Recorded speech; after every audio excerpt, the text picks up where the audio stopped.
Live from the KHOU 11 studios and streaming on KHOU 11 Plus. Your news starts now. Good evening. Thanks for joining us on KHOU 11 Plus. Since March Madness games are on TV right now. They are happening right now, but we are streaming to bring you the very latest news and weather. So let's get straight to weather with storm chances for your Friday. Chita Craft is in for David Paul. Chita, walk us through what we will see tomorrow. Yeah, so you'll start off tomorrow morning with maybe an isolated thunderstorm or two, but think of that overall threat of on and off rain. So nuisance activity overnight and into your early morning commute. I am issuing a weather impact alert for your Friday, and the reason is the potential of a few of those thunderstorms that could become strong. I mainly think for your afternoon hours, but even right now, live look at the radar, notice our extreme southwest counties. So Wharton County, Matagorda County, even portions there of Brazoria County, starting to see some of that rain fill in across those counties. Now, overall across Harris County, most of Montgomery County, and then north of, we're getting a little bit of a break. So I would say cloudy with maybe a few showers. Notice from Navasota, Brenham, Industry, these are areas that are still seeing some moderate rain, but this is really concentrated. And this is what was expected. This is why Matagorda County, Wharton, Fort Bend, and Brazoria under that flood watch through 7 o'clock tomorrow evening. Let me put this into motion for you. So notice from 10 o'clock this evening, starting to creep into our overnight hours. The rain that I'm tracking that's just southwest of us is expected to drape across the city. This is where we could pick up, I think, about a half to maybe isolated spots, an inch and a half of rain. So think more into your overnight hours. You may hear some rain while you're sleeping. You may even hear some claps of thunder. Then most of that works to the north. Now you're going to see this rain moving in a counterclockwise circulation. That's around the area of low pressure out of the Pacific. So that's why this rain has been coming in waves. So we'll see a wave of rain and then you'll get a little bit of a break. And then you'll see that wave of rain, and it's all because it's wrapping around that area of low pressure. So the same idea will happen tomorrow, but take a look at noon. Some of these thunderstorms, I think right around lunchtime through your early afternoon, this is where they could be strong. This is where we could see some lightning, heavy downpours, a quick isolated high water spot. Take a look 3 o'clock tomorrow afternoon. Are you on carpool duty? Do you have afternoon meetings? Maybe you have an early day from work. Are you trying to get out to the Texas Children's Houston Open? We could also see those thunderstorms across the afternoon, and it may be in areas that didn't see much rain today. So just because you didn't see rain today doesn't mean tomorrow you're not going to see some of those stronger thunderstorms. Then it slides east. Notice this is 8 o'clock, which you know what that's good news for? Of course, our KHOU's watch party at Avenida. The watch party begins at 8 o'clock with tip-off right around 9. Here's a look at that active flood watch in effect right now through 7 o'clock Friday evening. And notice some of the totals between 3 to 5 inches of rain southwest of the city. That has really come down. Previously, some of those numbers were even up to about 5 to 10 inches of rain. So I do think most of the flood threat will be southwest. I think inside the city over the next 24 hours, a quick 1 to 3 inches of rain will be possible. But we'll really go over that timeline. Again, an active weather impact alert for your Friday. And we'll go over that hour by hour timeline coming up in a little bit. Yeah, those totals seem to be backing off. We're all happy about that. Thank you, Chita. Scan the QR code on your screen to download the free KHOU 11 mobile app, and be sure to turn on notifications so you get the very latest weather updates. Right now, water is finally being restored after a major water main break caused lots of flooding issues near the Washington corridor. Yeah, it was quite a mess. The break causing problems not only for drivers, but businesses all day today. Maria Aguilera joins us live with how those owners are dealing with the mess and what is going on tonight, Maria. Len and Mia, it is still an active scene. Crews have been working all day first to fix the water main break that happened just right here. And in the past couple of hours, they have been working to cover up what they have dug. Now they are still working, and you can see it appears they are clearing the road because with the water main break and the rain, it has left the road extremely muddy. Now I did speak with a business owner here who tells me that he lost a lot of money today because of the disruption. Closing up for the night under unexpected circumstances. It's literally affected one of our busier days out of the week in a struggling business. Alex Magadam is the owner of La Vita Coffee and Burger Vibes. Outside his business, this has been the scene all day. Crews working on a water main break since 2 a.m. Thursday. How did this water main break affect your business today? Hugely. Very disappointing. It killed our business. The water from the main break flooded his patio overnight. Where was the water coming from? So the water had coming originally from Yale, and it had gone all the way back. While crews worked outside, he tells me the power was shut off for hours. And then he opened his doors for only a few customers before the water was shut off, forcing him to close again. I don't know who's supposed to take responsibility to come and take care of at least the damages they caused due to neglect. He tells me for a small business owner, losing one full day of business feels devastating. Contacting different agencies to get answers. Nobody wants to take responsibility for a day loss of revenue for a small business that is hurting.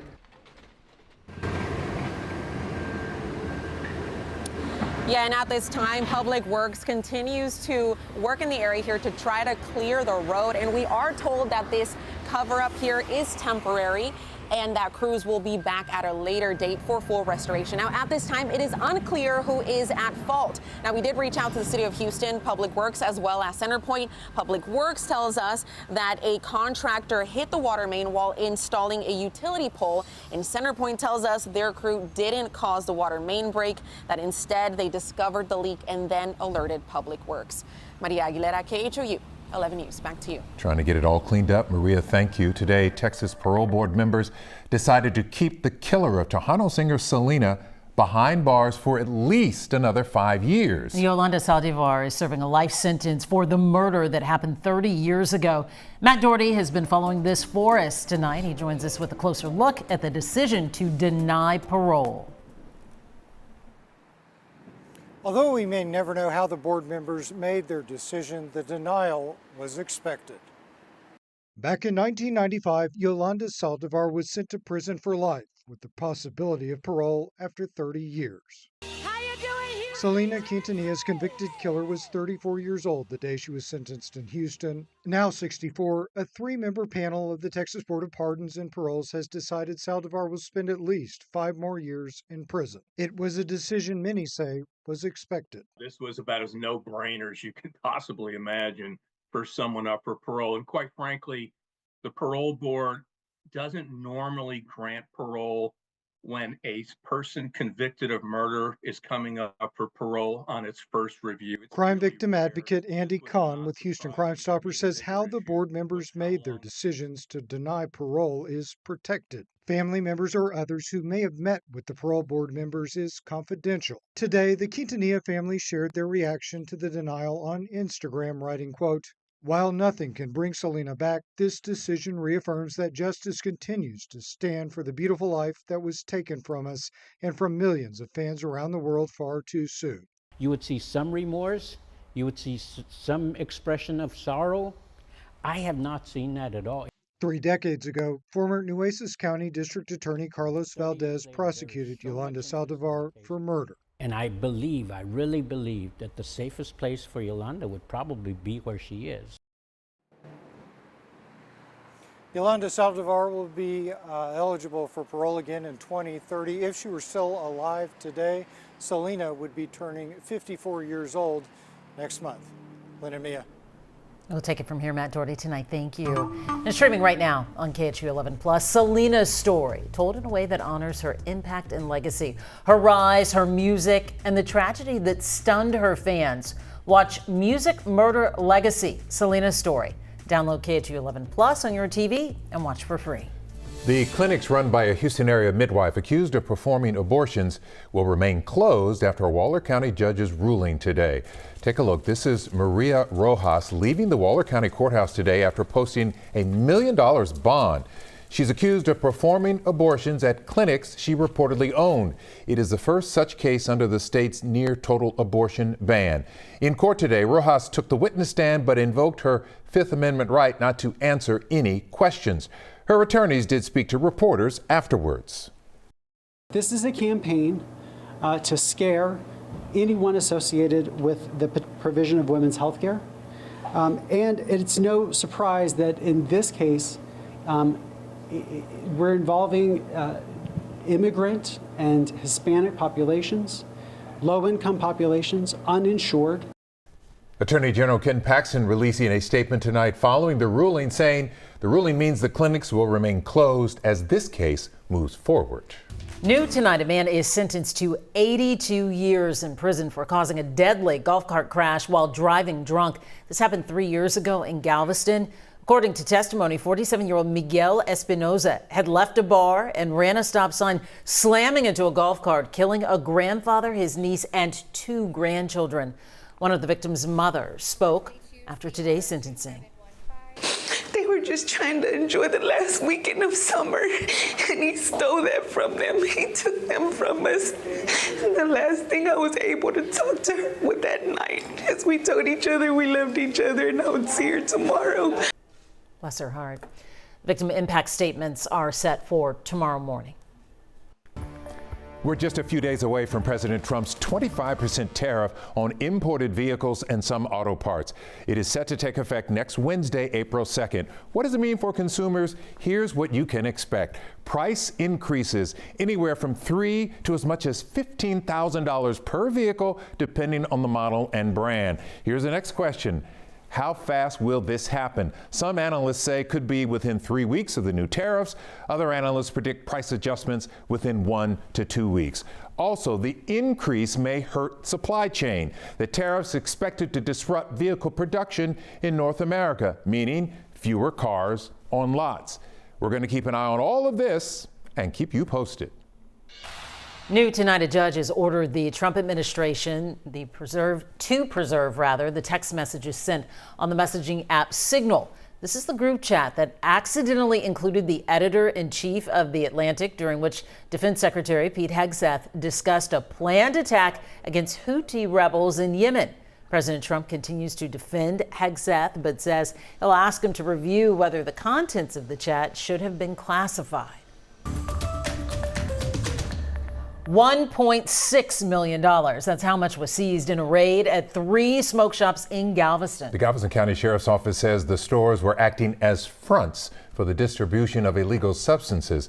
Officials used surveillance video and undercover operations at the Hazy Days smoke shops located on the Strand, Seawall Boulevard, and Cove View Boulevard. We're told the owner is being charged with engaging in organized crime and money laundering. 3 others also charged in this case. Tonight, Harris County commissioners unanimously voted to raise the minimum wage for county employees from $15 to $20 starting on May 3rd.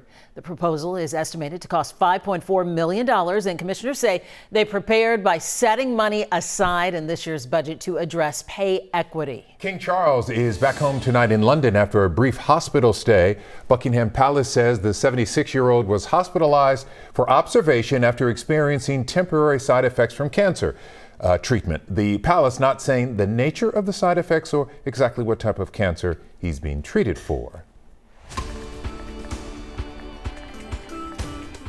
The Stros kicking off the season with a win, beating the New York Mets. Can I say that again? Beating the New York Mets 3-1. Go ahead now. Fans were so excited for today's home opener at the newly named Daikin Park. We have team coverage tonight with Amanda Henderson and Zach Tawatari, as well as Jeremy Booth. Zach, we begin with you and Jeremy, and a W for the Stros.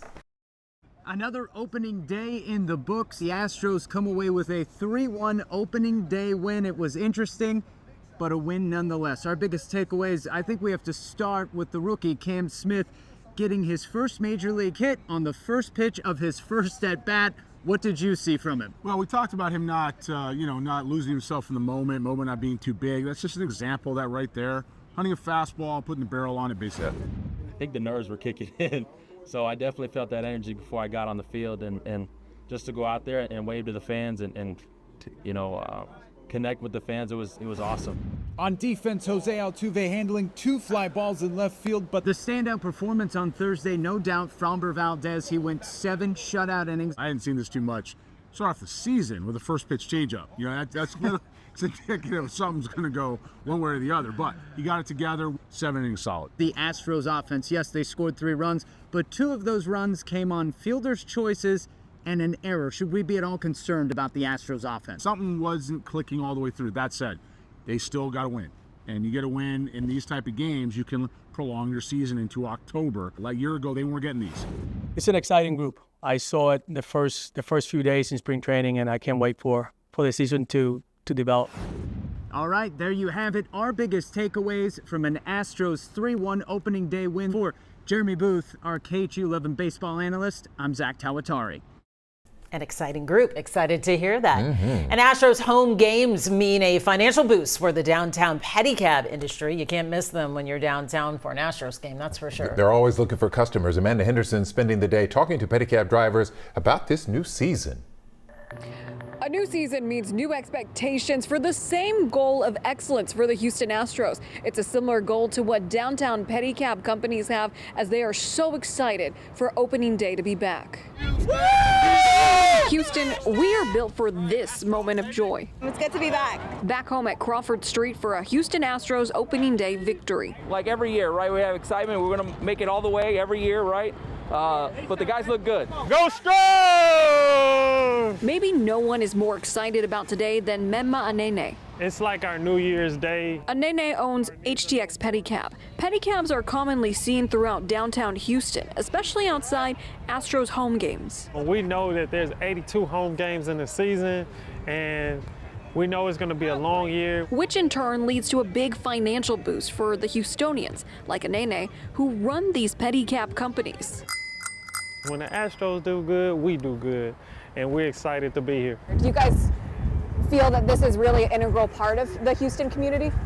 I really do feel that pedicabbing is it's a staple to downtown. Anene has seen a lot in his 16 years as a pedicab driver, even giving Jose Altuve a ride one time. He says before getting in any pedicab, there are a couple of things you want to look for, including your driver's ID, a permit, and even the orange registration sticker. This is all from the city to make sure they are cracking down on unlicensed pedicabs in the area. In Houston, I'm Amanda Henderson, KHOU 11 News. A late night will be a great night if Houston can advance here in Indianapolis. I'm Jason Bristol as the Cougs get ready to face Purdue at 10 p.m. local time. Now, Houston, Kelvin Sampson, the coach, he's not concerned about that time when it comes to his kids. I'm more concerned about my grandkids. And there's just so much Dino Ranch you can put on those iPads. Howdy, Rancheroos! Yes, it's about keeping a 4- and 7-year-old occupied. As for the U of H players, what are they doing aside from rest, recovery, and film study? The most popular answer? Video games. And not just one either. We say best out of 3, then end up going on for about a month. Parents Arsenault is in a series with Milos Uzan. JoJo Tugler. JoJo and Cordell in a series, LJ in a series with everybody. Oh my goodness. LJ Cryer's current opponent, center Jacob McFarland. The series is 20-17 right now. At stake? So if he wins, I gotta cut my hair down. And if I win, I don't know what I get. Cryer has earned a reputation though. LJ doesn't like losing. If you beat L, there's never not a time he's not gonna ask for a rematch. Yeah, no, I'm definitely gonna keep playing until I'm up. So yeah. So we could play for as long as I want to play, honestly. Yeah. But that's one of the perks of being a team leader, right? But let's talk big picture here. That's what this tournament is all about. Keep playing for as long as you can, no matter what time the game starts. In Indianapolis, Jason Bristol, KHOU 11 News. LJ Cryer representing Katie. How about that? I love it. Yes, absolutely. Okay, they need the W tomorrow. We know they'll get the W. The forecast's not exactly winning, though, It's Cheetah. not. Hoping it clears out in time for the watch party down at Avenue. You know what? I do think we have a chance for that. Really? I think that 6, 7 o'clock, we're still going to be dealing with some rain. Good. But I think once tip-off starts around 9:05, I think that a lot of the rain will start to clear. I do. Perfect. I mean, the later That's in what the we wanted to evening, hear. rain is going to move out. But just maybe for the beginning, you could still be dealing with some light rain. We do have some heavier rain on the way. So today we had on and off kind of nuisance showers, but we didn't have a lot of lightning. I'm expecting that to change. So notice, live look at the radar right now. Notice where the rain is really fairly concentrated. It's all along the western fringe and then really southwest. So I'm going to zoom in right now. It's just rain, not a whole lot of lightning. Okay, we're picking up a couple lightning strikes there in Brenham, but overall we've got a nice little break across Harris County, Montgomery County, Liberty County. Let me zoom in southwest. So Matagorda Matagorda to Brazoria, Wharton, and Fort Bend. This is first going to be the area that we could see a quick high water spot. As I broaden out the scope of the radar, look at all the moisture that's sitting just offshore. My concern is overnight now for the morning commute, some of this is going to be able to lift northward, and even into our overnight hours, we could see some steady rain with even a few isolated thunderstorms. Again, a lot of energy to work with that's just offshore. So it depends on how quickly this moves inland. But I would say overnight for that morning commute, I think the timeline has moved up just a little bit. Take a look, midnight tonight, we're tracking some scattered light showers. Most of the thunderstorms still to our southwest. As I take our future track to about 2:30, 3 a.m. Friday, so really directly into our overnight hours. Look at the rain that's filling in southwest of the city, but see some of these thunderstorms from Fort Bend County and Waller County, they're going to be on the western fringe. So think Katy near Cinco Ranch, the energy corridor. These are all areas that could see some thunderstorms for our overnight hours. Then about 4 or 5 a.m., it's looking a little bit more widespread than what this model run showed earlier in the afternoon. So the latest run is actually showing this filling in fairly area wide, lifts and that counterclockwise circulation. It's all around that area of low pressure, 6:30 tomorrow morning, but we still have a fairly active radar even for the morning commute. Tomorrow morning may be a little bit more wet than what I previously thought. Notice how this kind of stays into play through midday and the afternoon. I mean, Friday is really trending more like a washout. If your plan was to head to the Texas Children's Houston Open, it's looking more like a washout. A quick 1 to 3 inches of rain inside the city will be possible, more like potentially even 3 to 5, where the active flood watch is southwest of the city. But by 8 o'clock, when we're talking about the Cougs game, notice 8 o'clock, the line of thunderstorms is now to our east. So I'm hoping by tip-off come 9 o'clock, we actually get a break across the city.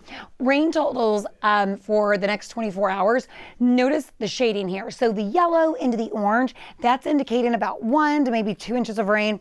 Once you get into the deeper orange and the red, that's indicating about 2 to maybe even upwards of 4 inches of rain. So that's why I'm going to keep some of those heavy totals, especially areas west and southwest of the city. I still think that's going to be possible. I think within Harris County, a quick 1 to 3 inches of rain. But remember, in a short period of time, even 2 to 3 inches of rain can create a high water spot. So just keep your guard up early tomorrow, even through tomorrow evening, pretty much all day Friday. The active flood watch that's in effect through 7 o'clock tomorrow evening is in effect for Fort Bend, Brazoria, Matagorda, Wharton County. And those are the areas that are expected to see the highest totals. But everybody could see some heavy downpours and some of those stronger thunderstorms. Cougs watch party, Avenida, if you plan to go out. I still think 6, 7, 8 o'clock, you're still going to be dealing with periods of rain. But come 9 to 10 o'clock in the evening, I think cloudy skies, temperatures in the 60s. Overall, probably ending the game not bad. There is an active weather impact alert for Friday because of the risk of stronger thunderstorms and just those quick and heavy downpours. I don't want you to be caught off guard if you do see a high water spot. Notice by Saturday or Sunday, what are your plans? Not a washout. That's good news. I think for the upcoming weekend, we do trend a little bit drier, and then getting into next week, mid-80s when we really dry things off. But next week, guys, we just can't rule out the possibility of a quick 2, 3 inches of rain and a quick high water spot. All right. Just keep in mind. We'll be ready washout, for it. you said. Not a weekend. For the weekend. The weekend. I was like, no. I was just advancing. Okay. Okay. I thought I heard you right. Keeping you on your toes, Chita. That's what he's doing. My goodness. Thanks for joining us on KHOU 11 Plus. We'll see you back on TV after the March Madness game. We leave you with your moment of zen, Northern Lights in Finland. Enjoy, and good night for now.